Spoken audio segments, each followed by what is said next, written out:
5 ஆண்டுகள் திராவிட மாடல் ஆட்சியால் தமிழகம் முன்னோக்கி செல்கிறது என திமுக வேட்பாளர் கிருத்திகா தங்கப்பாண்டி பெருமிதம் தெரிவித்தார். திருப்பரங்குன்றம் சட்டமன்ற தொகுதியின் திமுக வேட்பாளர் கிருத்திகா தங்கப்பாண்டியன் உதயசூரியன் சின்னத்திற்கு வாக்கு கேட்டு தீவிர வாக்கு சேகரிப்பில் ஈடுபட்டார். அப்போது பேசிய அவர், பெண்களின் முன்னேற்றத்தையும் வளர்ச்சியையும் கருத்தில் கொண்டு திமுக ஆட்சியில் திட்டங்கள் செயல்படுத்தப்பட்டுள்ளது என கூறினார். தான் வெற்றி பெற்ற பின் விளாச்சேரி தொகுதியில் மக்களின் அடிப்படை பிரச்சினைகளை சரி செய்வேன் என உறுதியளித்தார்.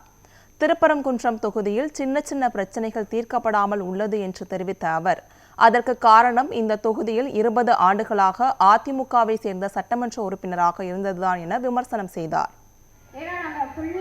எல்லா பக்கமும் போய் மக்களை சந்திச்சுட்டு இருக்கோம். அவங்க சொல்ற பிரச்சனை எல்லாமே ரொம்ப பெருசெல்லாம் கிடையாது.